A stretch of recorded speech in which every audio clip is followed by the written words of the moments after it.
Good evening, everyone. Today's topic is trading on equity.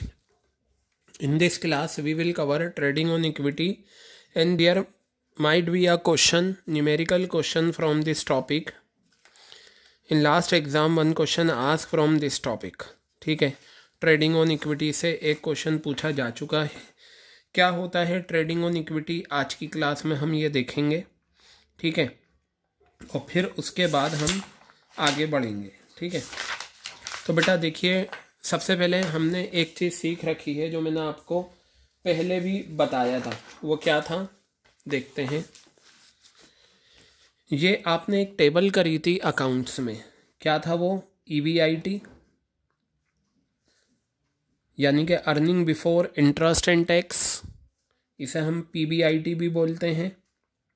इसे हम operating profit भी बोलते हैं. ठीक है, EBIT का हो, PBIT का हो, ऑपरेटिंग प्रॉफिट का हो, कुछ भी कह सकते हैं. फिर इसमें से आप माइनस करते हैं इंटरेस्ट. इंटरेस्ट जब हम माइनस करते हैं we will get what? EBT, earning before tax, या हम बोलेंगे PBT, profit before tax. Clear है?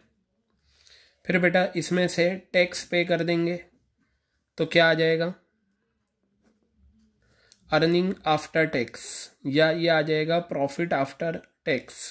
भाई यहीं तक हमने इस टेबल को करा था.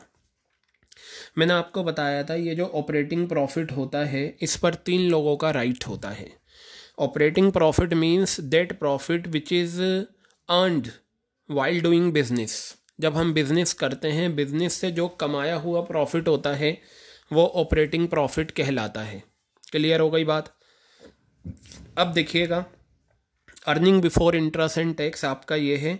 सबसे पहले जो लोन वाले लोग होते हैं और जो डिबेंचर होल्डर्स होते हैं वो आ जाते हैं और वो ये कहते हैं भाई हमारा इंटरेस्ट का पैसा हमें दो. क्या कहते हैं? हमारा इंटरेस्ट का पैसा हमें दो. तो ये जो इंटरेस्ट है ये पेमेंट हमें करनी पड़ती है, ये कंपलसरी होती है.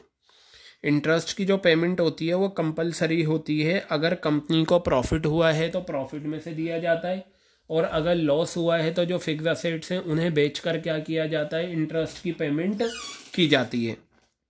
चलो इंटरेस्ट की पेमेंट कर दी. अब क्या आया? अर्निंग बिफोर टैक्स या प्रॉफिट बिफोर टैक्स. क्लियर है? अब हम इस अर्निंग बिफोर टैक्स में से टैक्स की पेमेंट कर देंगे सरकार को. ये कर दी. अब ये जो अर्निंग आफ्टर टैक्स है ना, अब ये शेयर होल्डर वाले आ जाएंगे कि लाओ जी हमें हमारा डिविडेंड दो. होता क्या है, अर्निंग आफ्टर टैक्स आने के बाद शेयर होल्डर भी 2 तरह के हैं. एक प्रेफरेंस है और एक इक्विटी वाले हैं.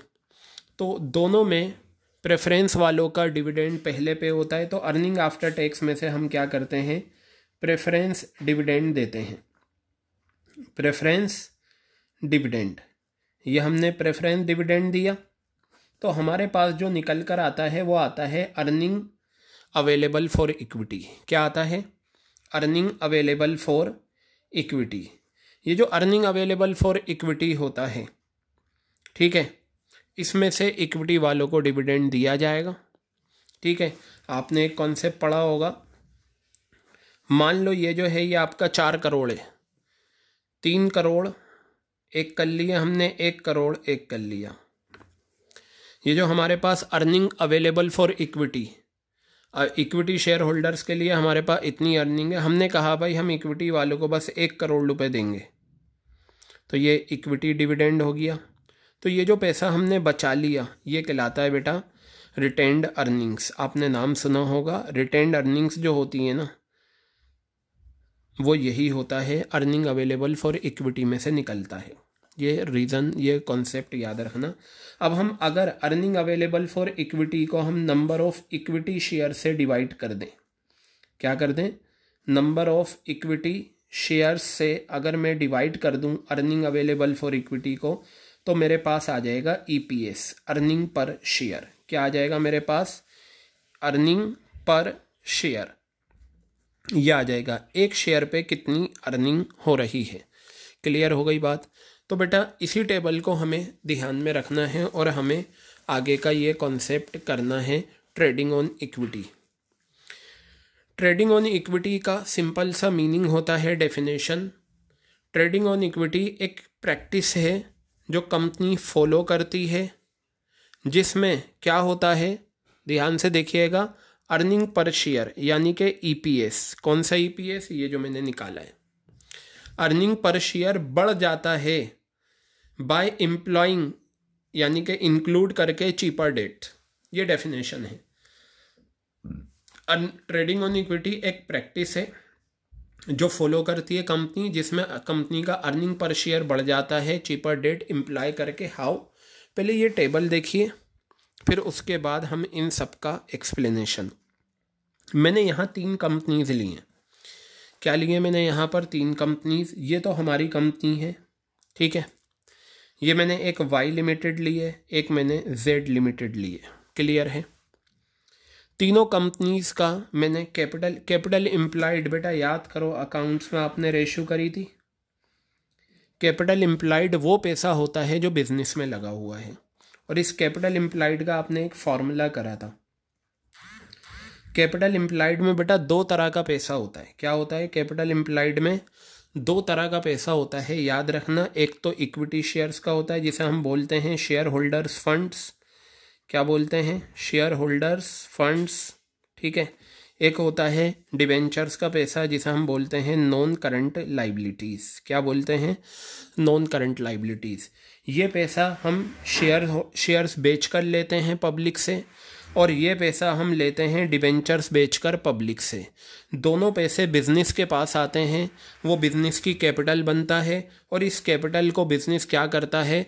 दूसरे प्रोजेक्ट्स में, दूसरी कंपनीज में लगा देता है। इसलिए इसे नाम दिया जाता है कैपिटल इम्प्लाइड। वो कैपिटल जो इम्प्लाई जो बिजनेस में लगा दी गई हैं। क्लियर हो गई बात? तो हमने ये कैपिटल इम्प्लाइड हर कंपनी का कैसे लिया, ध्यान से सुने। यहाँ मैंने लिया इक्विटी शेयर कैपिटल।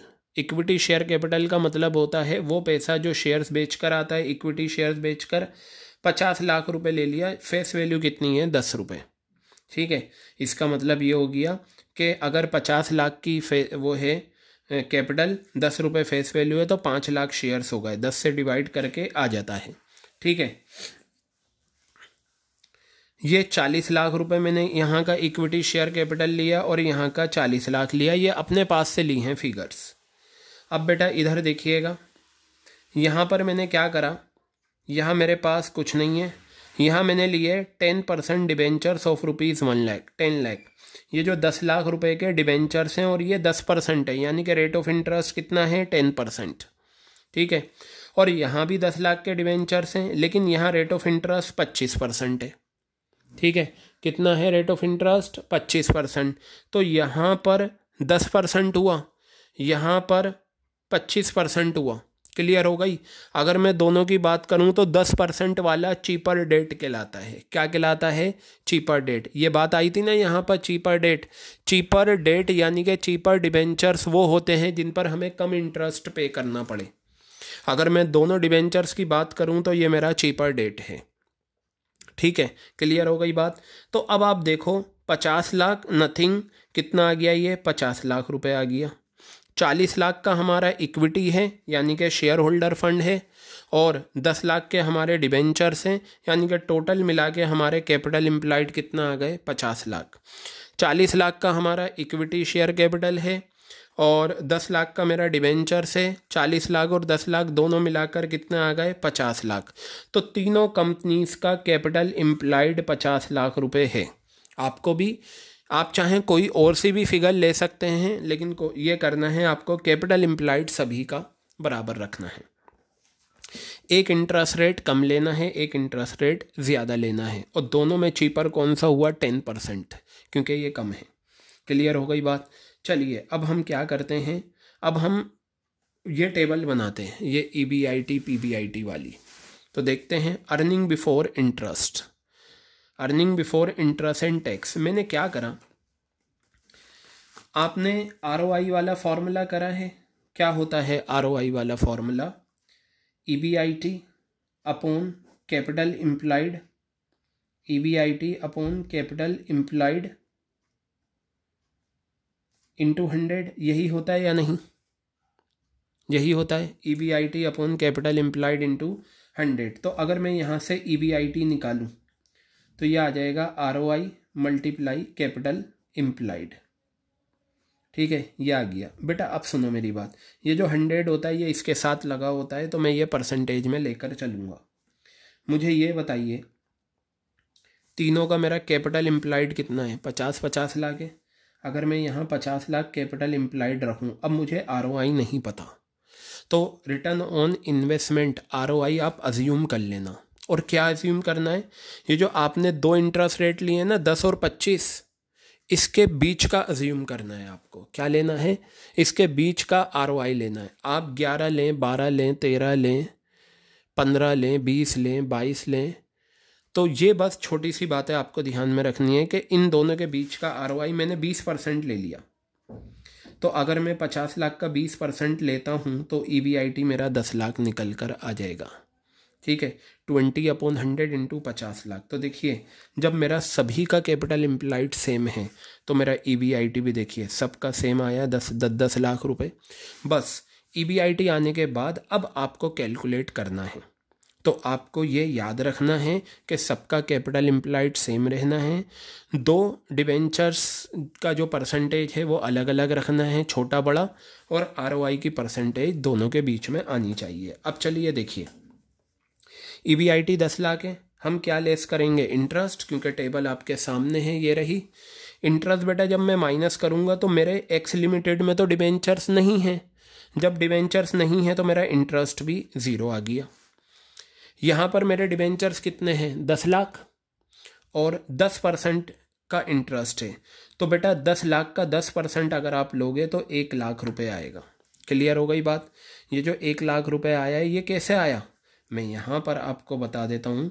ये 1 लाख रुपए आया है, डिबेंचर्स का अमाउंट आपका कितना है? 10 लाख, और रेट ऑफ इंटरेस्ट कितना है? 10%। तो बेटा यहाँ से आपका जो आंसर आ गया वो 1 लाख रुपए आ गया। ये लीजिए, अब यहाँ आ जाओ। यहाँ डिबेंचर्स का अमाउंट कितना है? 10 लाख, और 25% इंटरेस्ट का रेट है। तो मुझे इंटरेस्ट लेना है, आप 10 लाख का 25% ले लें। यहाँ आप लिखें 10 लाख, और इसका आप 25% अगर आप लेंगे तो बेटा कितना निकल कर आएगा? ये आपका ये आएगा 2,50,000। क्लियर है? 10 लाख में से ज़ीरो इंटरेस्ट है, माइनस करा तो EBT मेरा 10 लाख आया। 10 लाख में से 1 लाख का इंटरेस्ट मैंने माइनस करा, 9 लाख रुपए मेरे EBT आया। 10 लाख में से 2.5 लाख मैंने माइनस करा, 7,50,000 मेरा EBT आया। ओके, टैक्स रेट मैंने अज्यूम कर लिया 50%, तो ये भी आपको अज्यूम करना है। ठीक है, और ये ROI की परसेंटेज भी आपको क्या करनी है? अज्यूम करनी है। बस ये याद रखना दो इंटरेस्ट रेट के बीच का ये फिगर हो। अब बेटा 50%, आपको पता है टैक्स रेट हमेशा EBT पर कंप्यूट होता है। 10 लाख का 50% 5 लाख, 9 लाख का 50% 4,50,000, 7,50,000 का 50% 3,75,000। तो मेरे पास देखिए EAT आ गया। क्लियर है बात? अब इस क्वेश्चन में देखिए EAT ये आ गया। प्रेफरेंस डिविडेंड नहीं है क्योंकि हम अपने कैपिटल स्ट्रक्चर में क्या लेकर चल रहे हैं? इक्विटी और डिबेंचर्स। तो बेटा ये जो प्रेफरेंस डिविडेंड अगर मैं इसे ज़ीरो ले लूँ तो जो EAT होगा वही EAE होगा। तो प्रेफरेंस डिविडेंड क्या हो गया? ज़ीरो हो गया। तो देखिए यहाँ फॉर्मूले में इन्होंने क्या लिया है? EAT। EPS का फॉर्मूला होता है EAT वैसे तो मैं आपको बताऊं EPS का formula EAE upon number of equity share से आगे चलकर आप पढ़ते हैं, लेकिन क्योंकि हमारे कैपिटल स्ट्रक्चर में इक्विटी और डिबेंचर्स हैं, प्रेफरेंस नहीं है, तो आपका फॉर्मूला ये रहेगा। अर्निंग आफ्टर टैक्स ये आ गया, जो यहाँ तक तो आपने करा ही है।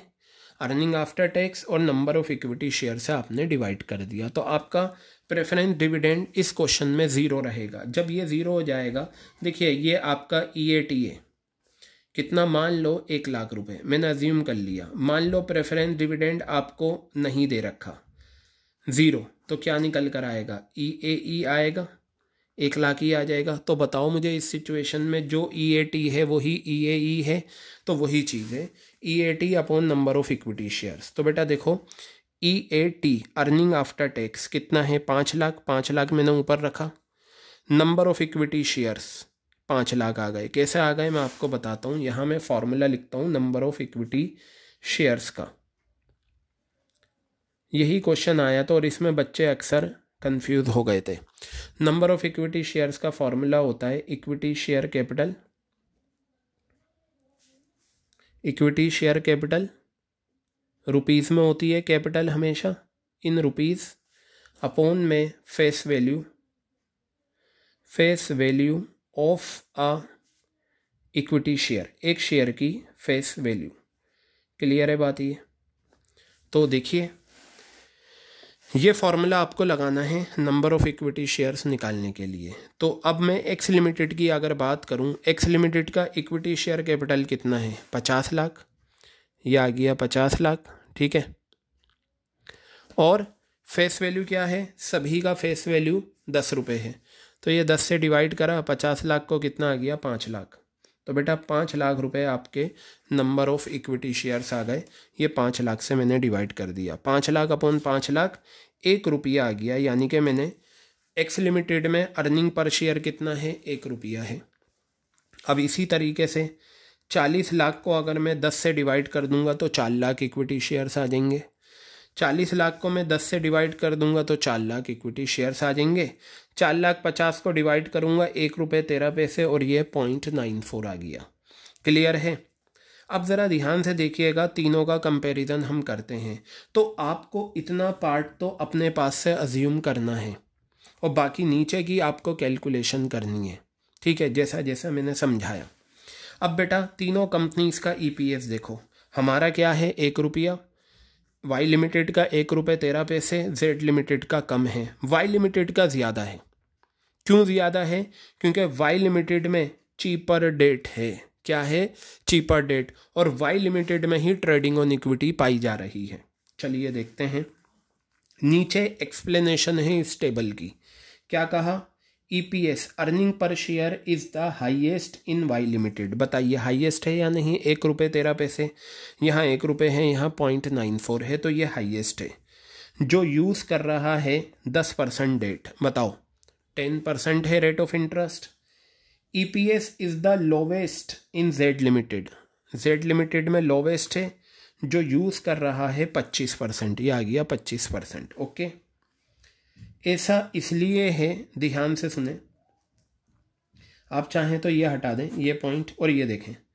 The benefit to share holder will be realized only if ROI is greater than rate of interest payable on debt. It means only Y limited is trading on equity. यानी कि अर्निंग पर शेयर, इसका मतलब ये हो गया share holder एक share पे कितने रुपए कमा रहे हैं? 1 रुपये 13 पैसे, ठीक है। और ये तभी पॉसिबल है जब ROI, आपका ROI ज़्यादा है इंटरेस्ट रेट से। बेटा मुझे ये बताएं, वाई लिमिटेड में ROI तो सबका 20% है, क्योंकि सबका EBIT सेम आया था, तो यहाँ पर ROI कितना है? 20%। और बताओ इंटरेस्ट रेट कितना है? 10%। तो जहाँ पर ROI ज़्यादा होगा, इंटरेस्ट रेट कम होगा, वो कंपनी ट्रेडिंग ऑन इक्विटी में डील करेगी, जबकि जेड लिमिटेड नहीं है, क्योंकि यहाँ ROI कम है और इंटरेस्ट रेट ज़्यादा है। क्लियर हो गई बात? तो ये हमारी कंपनी है, हमने अपना कंपैरिजन करा, एक तो EPS ज़्यादा वाले से और एक कम वाले से। तो वही बात अब यहाँ पर देखिएगा, जो नीचे टेबल में समझिए वही है। Trading on equity is a practice, एक ऐसी प्रैक्टिस होती है जो कंपनी फॉलो करती है जिसमें EPS इंक्रीज़ हो जाता है। बेटा बताओ यहाँ इंक्रीज़ हुआ या नहीं? और ये इंक्रीज़ पता है किसकी वजह से हुआ है? डिबेंचर्स की वजह से, क्योंकि यहाँ चीपर डेट है। क्या? By implying cheaper debt. Cheaper debt का मतलब ये। तो डेफिनेशन क्लियर। आगे बताया, use of more debt along with equity. देखिए डेट हम यूज़ कर रहे हैं इक्विटी के साथ। Increases rate of return on share capital. बेटा ये जो है ना, रेट ऑफ रिटर्न का मतलब EPS हो गया, ठीक है। अर्निंग पर शेयर क्या हो जाता है? बढ़ जाता है अगर हम इक्विटी के साथ डेट यूज़ करते हैं, ठीक है। रीज़न बताया, डेट जो है वो फिक्स अमाउंट ऑफ इंटरेस्ट लेकर चलता है जो टैक्स डिडक्टिबल एक्सपेंस है। डिडक्टिबल एक्सपेंस का मतलब टैक्स से पहले इंटरेस्ट माइनस होता है। जितना ज़्यादा इंटरेस्ट होगा उतना कम हमें टैक्स देना पड़ेगा। क्लियर है? आगे बताया, यहाँ पर वही बात बताई जो नीचे यहाँ लिखी हुई है, benefit to share holder will be realize only if ROI is greater than interest rate. ठीक है, अगर ROI इंटरेस्ट रेट से ज़्यादा है तो बेटा इसे फेवरेबल फाइनेंशियल लिवरेज बोलते हैं। मैं आपको बताऊं कई बार इस पर क्वेश्चन आया है, एक नंबर का भी क्वेश्चन आया है कि फेवरेबल फाइनेंशियल लिवरेज क्या होती है। तो आप कहेंगे फेवरेबल फाइनेंशियल लिवरेज क्या है। मैंने आपको अभी बताया, जब हमने कैपिटल स्ट्रक्चर करा था तो फाइनेंशियल लिवरेज क्या था, डेट का प्रोपोर्शन। ठीक है, और फेवरेबल फाइनेंशियल लिवरेज तब होती है जब ROI ज़्यादा हो इंटरेस्ट रेट से। तो ये कंडीशन याद रखना। आता है फेवरेबल फाइनेंशियल लिवरेज क्या है। आप कहेंगे favourable financial leverage is that leverage, ठीक है, इन विच ROI greater than rate of interest. Clear है। लेकिन अगर ROI कम है इंटरेस्ट रेट से, ठीक है, जैसे कि इस केस में, तो देखो rate of return on share capital, इसका मतलब EPS। Rate of return on share capital का मतलब EPS डिक्रीज। बताओ डिक्रीज हुआ या नहीं। तो अगर ROI ज़्यादा है इंटरेस्ट रेट से तो EPS बढ़ जाएगा, और अगर ROI कम है और इंटरेस्ट रेट ज़्यादा है तो EPS डिक्रीज हो जाएगा। इसे अनफेवरेबल फाइनेंशियल लिवरेज बोलते हैं। तो ये दोनों डेफिनेशन बहुत अच्छे, यहाँ से 3 डेफिनेशन आपको मिली, trading on equity, favourable financial leverage, unfavourable financial leverage. तो बेटा ये जो फेवरेबल फाइनेंशियल लिवरेज है, यहाँ ROI ज़्यादा होता है इंटरेस्ट रेट से, याद रखना, ये आया है ऐसा क्वेश्चन। और अनफेवरेबल में ROI कम होता है और इंटरेस्ट रेट ज़्यादा होता है। ठीक है, तो मैं इस एग्जांपल से कहूँगा वाई लिमिटेड में फेवरेबल फाइनेंशियल लिवरेज है और जेड लिमिटेड में अनफेवरेबल फाइनेंशियल लिवरेज है। और जहाँ फेवरेबल फाइनेंशियल लिवरेज होता है वही कंपनी ट्रेडिंग ऑन इक्विटी में डील करती है, वही कंपनी ट्रेडिंग ऑन इक्विटी में आएगी। बताइए ये पॉइंट, ये कॉन्सेप्ट आपका अच्छे से क्लियर हो गया। अब हमारे 3 पॉइंट रहते थे कैपिटल स्ट्रक्चर के, जो मैंने आपको बताया था। ये समझने के बाद हम करेंगे, तो मैं वहाँ पर आता हूँ। ये देखिए, ध्यान से देखिएगा, कॉस्ट ऑफ इक्विटी। ठीक है, अब बेटा यहाँ बताया इक्विटी, ये था ना हमारा पॉइंट, कॉस्ट ऑफ इक्विटी। तो यहाँ पर बताया equity share holder expect a return on their investment, जिसे हम बोलते हैं अर्निंग पर शेयर, EPS।